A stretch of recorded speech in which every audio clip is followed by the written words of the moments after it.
Hello again, internets. This is Jake's Stuff. I'm Bob Jakes. J8X is the clever spelling of my last name. I thought of it a while ago, so I kept it. So yeah, J8X Stuff. So this is video number 9, and this is an update of what's been going on. More changes have happened. We got some new stuff and old stuff. Is that vague or what? New stuff and old stuff. It's going to be either or. But yeah, so we got some more of that stuff. I'm going to hit my little space bar here for my presentation. First up is I moved again. This is, well, we moved here to Berlin in 2019. We moved a year ago to a new place. But we had an opportunity, and I'm going to be nice and vague about this, but there was an opportunity to move to another place that was more conducive to our living situation. The other one was very nice, conducive to our living situation, but we came here with 2 dogs. And we thought, you know, okay, we'll be all right with, usually you are, but we'll be all right with our 2 dogs on a second floor apartment. So we started to have feelings about what are we going to do about this? And the only reason why we did move now was because we find out somebody is moving from their apartment. And irony of irony was my big editing computer did not survive the move here. We used a moving company, which they are awesome. It wasn't them that did it or anything like that.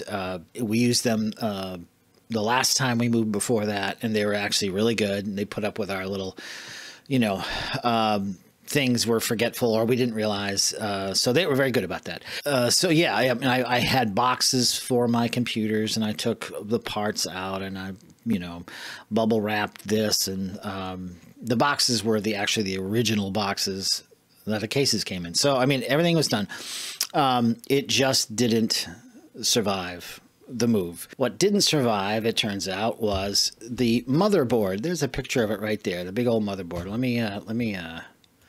Yeah, there you go. That's the motherboard. If you're into computers, that is what died. If you're not into computers, I'll spare the long story about it. But yeah, process of elimination. I had to find out what it was, why it would not start up when we got over here. Power supply or whatever, something RAM or something like that, or whatever. But I found out it was the motherboard. So it was a matter of replacing the motherboard, getting another motherboard. And I was actually lucky enough to get the exact same model, had it shipped over from Amazon. It didn't work. And I had to find out, was it my, I had to backtrack and see if it was not my motherboard after all. No, I got a bad motherboard. So I got another motherboard. There's that story. I didn't lose any data, which is very important. Follow up to previous video project. There are things I've learned and I come across in doing this previous video project that I uploaded 3 months ago. I first record like I record here. I record on OBS, and then I edited it in DaVinci Resolve. And I showed you the process of how I did all that. We'll look at all 3 of them. You could see this, and then you saw a picture, in a window of how I recorded this in OBS, and then even smaller was DaVinci Resolve, how I edited it there, which, I was like, I threw a rock and I hit like a process of this. But yeah, there was things that I learned from doing all this, from recording the video and the equipment I used. And it was specifically about this kind of equipment. My whole gimmick or theme for this was I got, cheaper, less expensive equipment, and I wanted to see if I could use it. So, that whole process that I went through. One thing I did discover in the middle of the process of doing this project in editing in DaVinci Resolve was there were upgrades and there were changes to certain things. As I was explaining to you, the viewer, you know, how to do things or how I did things, like titles, text, for example, they changed the way they did it. And I saw that, so I added, you know, explanations and more text to explain that it, you know, the titles were different and stuff like that. That's some of the stuff that happened. That's going to happen. We also have my video camera is not better than my phone. the video camera that I got, which is fine. I don't know how much I'm going to use of it. I've done some video work with it, some B-roll video work with it, and it's passable. It's okay. It connects all the dots that it's supposed to. But I started also, you know, using my phone. It's not an iPhone. It's a Moto something phone. Not very expensive. The video on that is better, and the sound is better too. So I've got another option, you know, to record video. So we'll see what I come up with. What project I have a couple of projects in the works, and I'm using the phone as well as my cheap camcorder. Another thing was, and I was explaining this during the process, USB audio, ASI and Windows audio, ASIO, it's also called ASIO, the process of using USB audio devices. And I went down the path of ASIO, the kind of driver, you know, if the piece of USB audio that you get has an ASIO driver with it, it's designed to work with the better audio recording programs. It's, you know, it's got that kind of driver. And I was talking about the fact that some of them don't work so great, and there's an ASIO for all, ASIO for all. One of my devices, USB devices, needs that ASIO for all driver if you use it with, you know, a Pro Tools or something like that, an audio program that needs ASIO. You have to shove a bowling ball through a keyhole to be able to use some of the devices. It's not just USB, but some of the devices to be able to use them in the software that needs. We need ASIO, you know what I mean? Okay, so this is the workaround.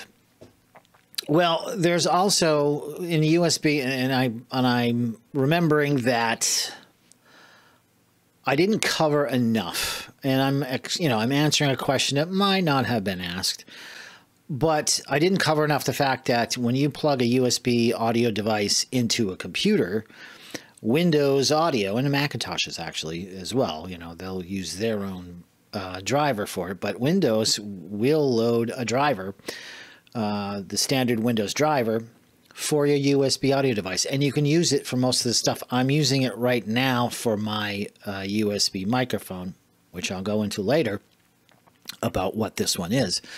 So you can use it with that. You can use it with a lot of programs out there. You use it with Google Meet and things like that, just the built-in Windows audio driver, which works fine. And with the other USB microphone that I had, I found the noise. The noise I had was not actually in that microphone. And also there was a connection. The connection on the microphone was a little bit loose. I'm looking at myself in the see if I'm describing it correctly, but it was a little loose, and I was like, oh, maybe that's what it is. I found I had a noise.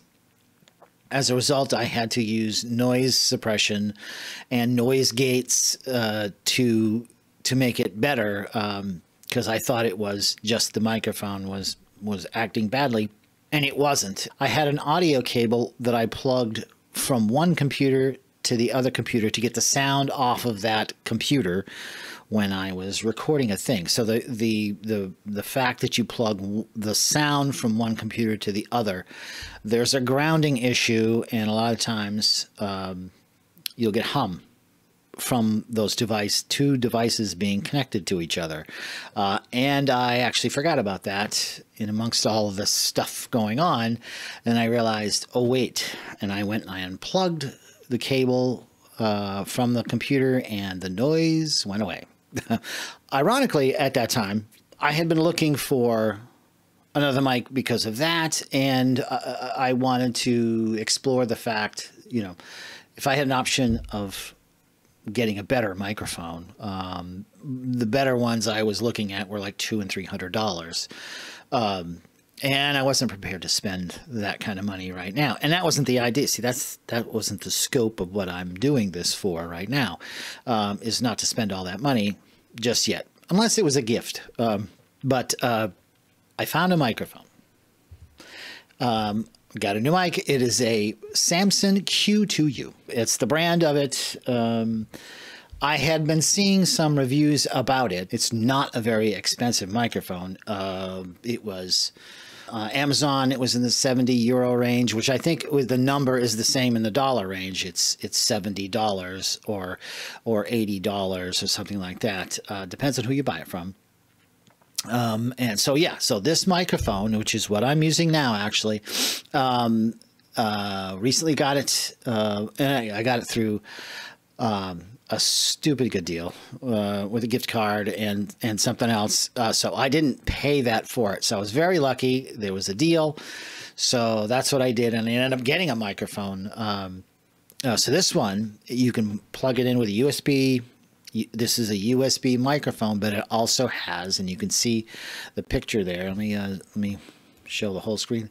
Yeah, it has an XLR cable. It's got a couple other things, foam things or whatever too, but it's got an audio cable to go from the microphone to a mixer as a regular microphone would, you know. So you've got two ways of using this microphone. Tried both of them. You can actually use it simultaneously, from what I just discovered myself here. But it's a dynamic microphone. I have it plugged in with a USB cable right now, and it's a USB device, so it goes into the computer and comes back out, and you can plug a headphone into the microphone actually. So definitely go check them out.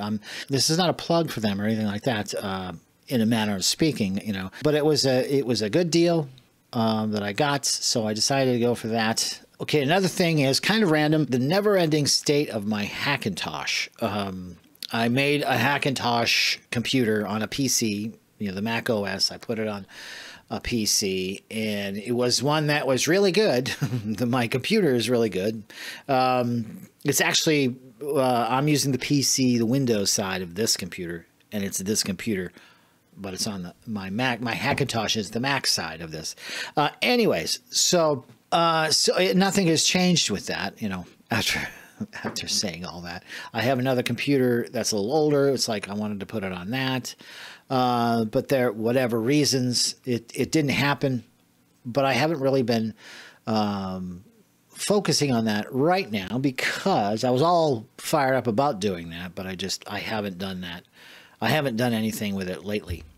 And this is me a year ago on my Hackintosh. The reason why it's the continuing saga of the state of my Hackintosh is because I'm having second thoughts now, as I show you here, that I see the new M1 Macs. They have these new Apple processor Macs, which I have no intention of buying it or saving up for it.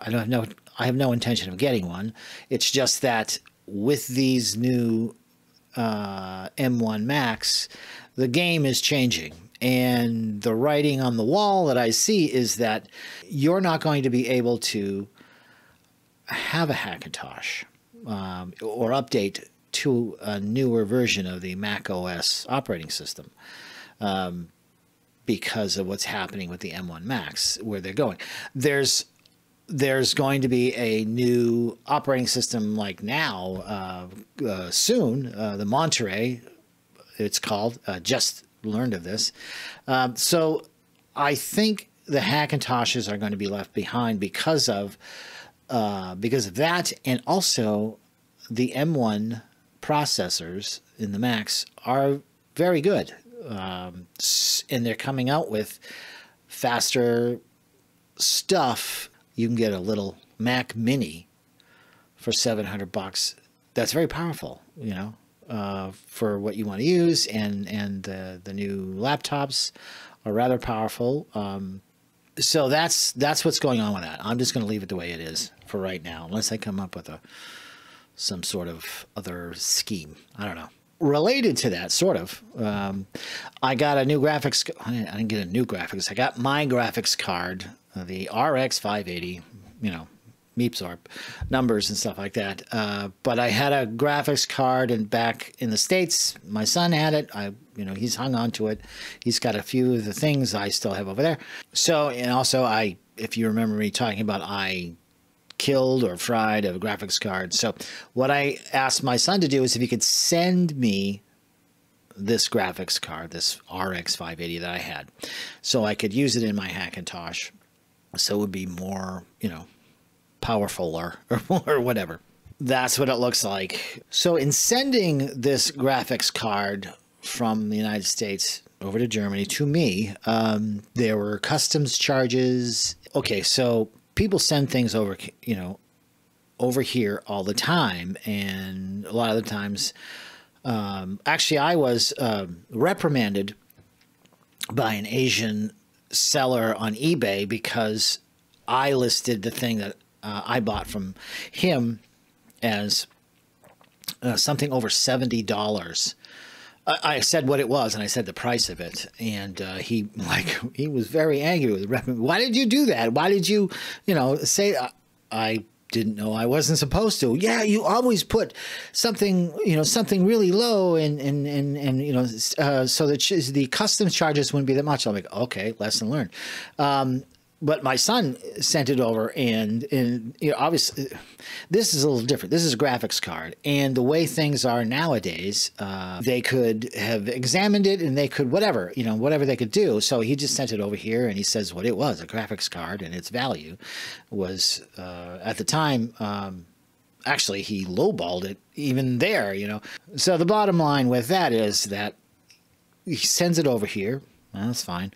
And I get a notice that I have to come pick it up, and I have to pay a duty of it. And I'm like, okay, all right. So I printed out where I bought it like 3 years ago, used from eBay. So I printed that out to show them when I went there, which confused them. Anyway, so yeah, I went there to get it and show them this, and the price they said was more than that. There was obviously a price discrepancy between what was bought and the value of it listed and stuff like that. So I'll spare most of that story. I had to go up and down to the window there 3 or 4 times. And what they said was, well, we're going to have to find out what the value of, because they asked me to open up the package when I did, and I opened up the package. I showed them the graphics card, and I says, this is the graphics card, and this is what I bought myself. I didn't buy this from anybody, whatever. I had to explain all that, and I showed them receipt, and they says, okay, well, we're gonna have to find the value of it, so go sit down again. And so I did, and then they called me back up after 20 minutes, and they says, well, the only thing we found on eBay, I don't know why, but the only thing they found on eBay, they printed it out, a piece of paper, and it says that it's the value of this graphics card that we found was $100. They found a $100 version. Well, obviously my reaction was just like this, okay, so what do we need to do now? You found a $100 version of something that I showed you was, I think it was $150. Mine was $150, and it was listed by my son as $350. And I'll tell you that right now. It listed exactly what the price was right then at that moment. Okay, I was prepared to pay. I didn't think it was going to be that much, but the more they talked about it, I thought they were looking for a way to charge me more. They just wanted to be accurate, which I learned at the end. But I mean, yeah, they says it's $100, so we're gonna have to charge you a duty based on that. I'm like, okay. Just can you please go sit down again? I'm like, yeah. So they called me back up again, and they said your duty charge for this is going to be €18. So what, dollar, euro, whatever the price, it's in that ballpark, 18, whatever. is cheap. After all that, yeah, and they weren't trying to cheat me. They weren't trying to, you know, at first you're like, what are they going to try to do? But they weren't trying to cheat me. They wanted to be accurate. They didn't want someone to look at the paperwork at some point and go, hey, you know, something's not right here. And, you know, and have them get in trouble themselves. But it was very interesting and it was very funny to me. I didn't laugh at them or anything like that. They were very nice, you know, over here. Once again, German customs, you know, you don't know what to expect. So, yeah, so I paid the 18 euro and they said, can you take these boxes with you? Because it was like bubble wrap and double boxed, which is awesome, you know, which is great. He packaged it up and he said, can you take this with you? I'm like, there's nowhere to throw this away, you know.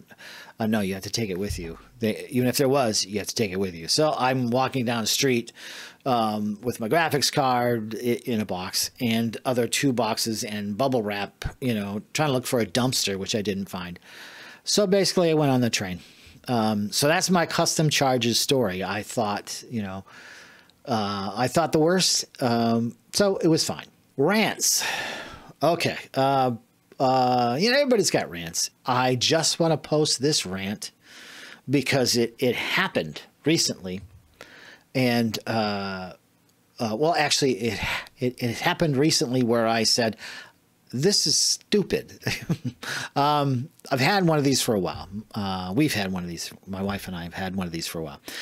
It's just the Amazon Fire Stick. You know, it's a tiny thing. It plugs into you. If you have one, you know what it is. I don't need to explain that, but basically, it's so tiny that it is the tiniest computer imaginable to run the video apps on. The right kind of situations, it'll run okay, it'll run good. But for most of the time, some people with whiz-bang fast internet, it runs better and it runs fine. But normal people with normal internet, you know, mine is not slow at all. Recently we got the new apartment, and it's not slow. But it's been this way since we've got it, and it doesn't matter if it's here or it was even back home in the States. The idea of this one, if you look at this and how tiny it is, and the next, they have another box that's bigger and more expensive, naturally. Don't have it, never owned this one. Just a little bit too expensive to have that.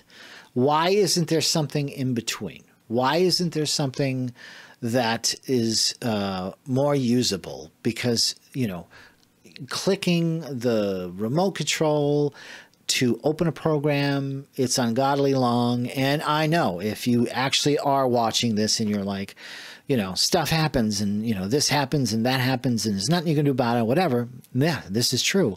But you would think that this would be a little bit better. It just gets, there's so much garbage and some of the apps are terrible.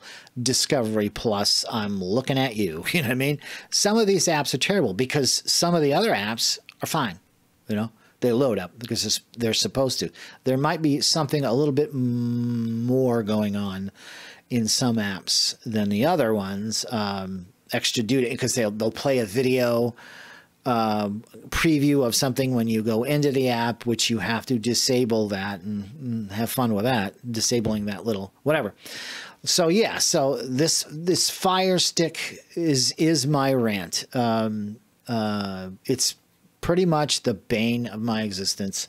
And they come up with these clever, you know, ways to, if you're overseas, especially, these little ways, these VPN Express to circumvent being able to watch something in the States. You know, if you're over here in Europe and you use a VPN to get around that, so it pretends that you're in the United States, that has nothing to do with it either, because we watch stuff over here, same thing. it skips a lot and it's slow and the apps are slow and stuff like that, blah, blah, blah, and all of that stuff. But that's my rant right there. I wish it was a little bit better because the other one, like I said, is a little bit more expensive that you can get. And the little box we had, the old school Apple TV, smooth as silk, you know. And this, I'm talking about, you know, if your internet is bad or your Wi-Fi is bad, anything's going to be bad. But there are different ways. They just don't do enough. You can tell they don't do enough in the hardware to make the video play smoother, you know. Put a little bit more memory in it, you know. What they want it to be this price point, this 40 or 50 bucks or whatever. Put a little bit of memory in it so you can stream just a little bit better, you know. And in talking about, you know, the quality of the video that we have now, either you have to dumb it down or it skips. I say dumb it down. You have to change your video resolution of your TV down to 720p to be specific, to be able to play something smoother. And you know, you have to do these for the video to stop skipping, and which it will do, and or it does that thing where it's a little blurry a lot, you know what I mean, a little fuzzy because it's slowing down. It's all reminiscent of the old cable TV, but for a while there, as I changed, for a while there, cable TV and the first HD channels, like I have it listed here, cable TV was great, obviously, in the olden days. But the HD channels, when they first went high definition for cable TV, it was great. It was great. High definition was great. You could get free, for where we were, Comcast, you can get free basic cable, depending on, well, obviously, depending on where you were. You could get good free HD channels for everybody. Your raw cable coming in, and it looked great. What they did was pretty much the same way that Amazon did this. They changed the process that they used for, and it did that whole thing where it required you to get a box and to be able to whatever, you know, as an improvement upgrade, you know. And what they did was they converted the video signal to a more compressed video signal.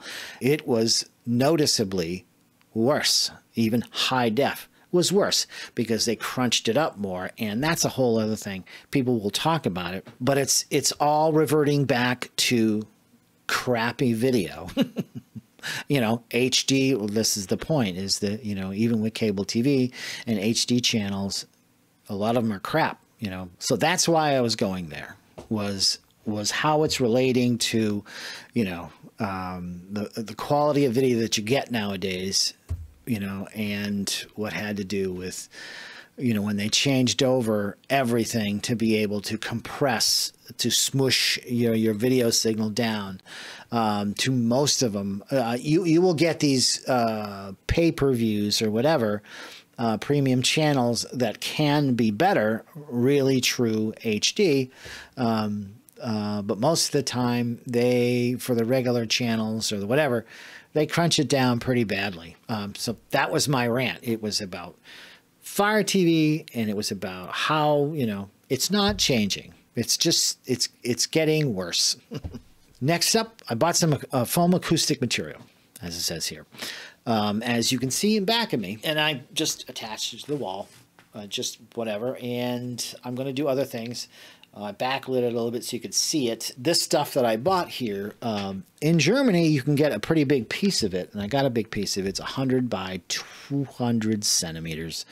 And if you also notice, €15.49, €15.49. I noticed that I found out that you cannot get it. I could not find a piece this big in the States. You can get a little smaller pieces of this, but I was able to get So I jumped on it. That's a pretty cheap price. And I wanted something for this room, for this new room that I'm in. This is not soundproofing. This is not sound absorption, really. It just takes out some of the echo. And there's other things that are going on too. I have a little bit more of it. So what I did was, you know, I put a few pieces on the wall. This is what looks like a back of me. I may add more. I might not. I'm not going to leave it like this. I'm going to do something else with this rather than just look like the egg cratey thing there. I don't know what I'm going to do yet. This is a new move. We're here, you know, fresh. But what I did on one of the other walls here was, and I'm not showing this to you now, but I put a cardboard backing on this, and I wanted to figure out how I was going to do this, how I was going to mount it to the wall as something that could be more portable. Basically what I did was, I got some cardboard, I cut it up in the back, put it on the back, and I hot glued or epoxy, the epoxy glue, which is, it's like concrete itself. It was beautiful. I layered the cardboard. So as a result, I'm going to do a video about how I did that and what it looks like. I'm going to do a step-by-step process of that, you know, to explain how I did this. And a lot of people do this at their own different ways, and that's awesome. I did look at a few on the YouTube. But the way I found out, or the way I figured it out, was all on my own. You know, it was designed to be cheap, if you know me, not spend a ton of money, and I couldn't really buy wood or anything like that, and I didn't want to. I got some cardboard, like I said. I cut up the pieces, and I used epoxy to make it stiff and strong, which it is. And basically, I put 2 screws in the wall. And that's what this panel on that side of the room looks like. That's what it's attached to the wall and back of that desk with 2 screws. And I'm going to explain how I did it in another video. So speaking of nostalgia, I did want to talk about, there are still Amigas. They're still being made. And I know this is random. It's an offshoot. If I've mentioned this before, I did want to talk about this here. I'm not 100% sure this will make this video or it'll be a whole separate video. It depends on how much I want to do with this. But okay, there are Amigas still being made. To talk about that is the Amiga computer. Not to give you the whole history, but I'm going to show you 7 ways to build an Amiga. No, that's not what it is. But just to explain a bit about that is, this is what my Amiga, my first Amiga looked like. Basically, that's not a picture of it, but it's very similar to this. Yeah, so I had an Amiga. I got an Amiga in 1994. I had one given to me, this kind of computer. Just to explain to you that I used to work in a high school as a substitute teacher, and I got to know a science teacher. I was going into his classroom to say hi to whatever, and I see on the floor this computer with a bunch of floppy disks and stuff all over it, and I was like, why is that computer on the floor? And he says, because I don't know what to do with it. The teacher who used to teach here left, and he left this computer, and we don't know what to do with it. It's not a PC, it's not a Mac, and the floppy disks don't even work with it, so we don't know what to do with it. And I said hello to him again, and he said to me, "Can you get this out of here?" I'm like, okay, I got to pull up my car. I was like, are you sure that there's no problem with me? He says, the school doesn't own this, and this guy is not coming back. And these things are worth nothing now, because this is just after Amigas tanked and they went broke and stuff like that, yada, yada. So, all right, okay. So I took it home, played with it, and plugged it all in, and messing with floppy disks and stuff like that. It had like other little things attached to the side of it. And to shorten the story up, I called my cousin up who used those computers, and I went over, he gave me just tons of more floppy disks and stuff like that, and whatever. And so I went nuts for it when I learned about it. Greatest computer ever, the Amiga computer. I know. You're going to say, I don't think so. There were some good Macs. It went bad business models. They tanked because of the money that they, whatever the reason was. And this is, by, you know, a couple of 5-6 years later, I ended up with like a enormous tower like this. It's an Amiga 3000 tower. And I put a video toaster in it. The video toaster, if you know about that or you don't know about that, that was one of the first ways to do graphics and TV, video, you know, all that stuff on a computer. I've talked about it before. Definitely check it out if you don't know about it. And if you do, you know, I won't waste a lot of time explaining stuff that you already know. I'm going to try not to, because, you know, you obviously go look at it on the YouTube or the web or wherever you get your information from. But yeah, they're still making parts, even though they went bankrupt and they stopped making any of these, you know, years ago.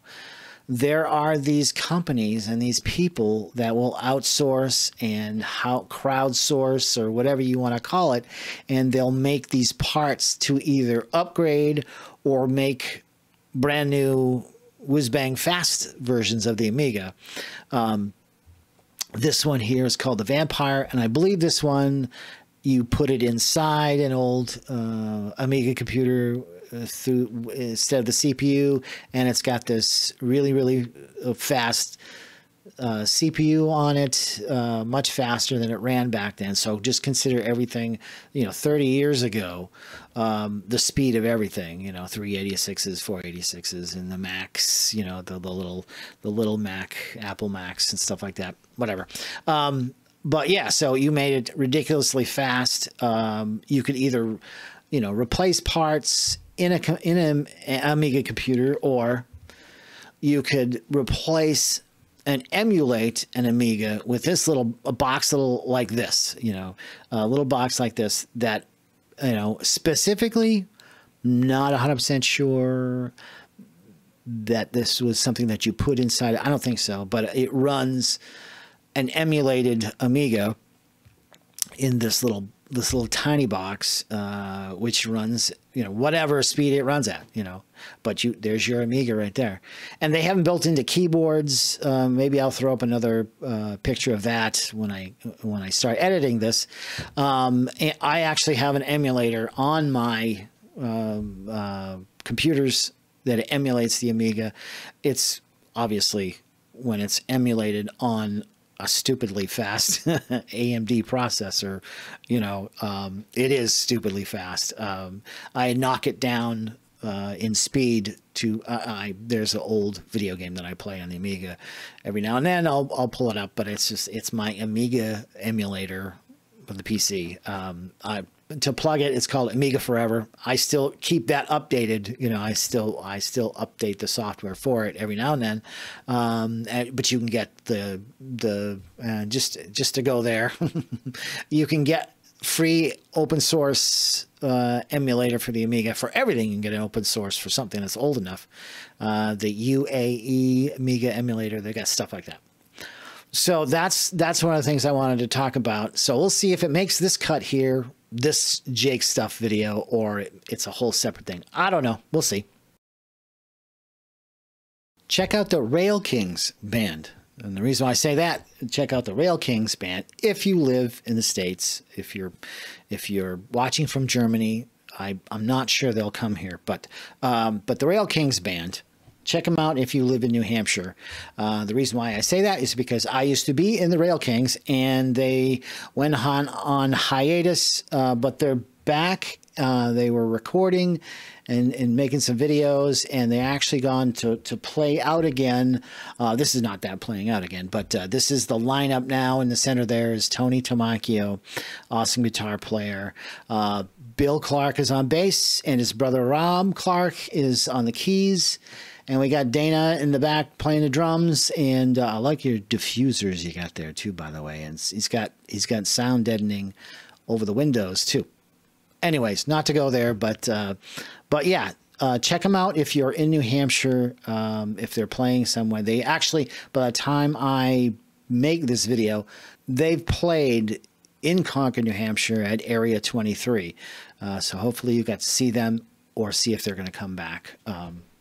This whole time I've been looking at the picture of it, you know, just to explain it.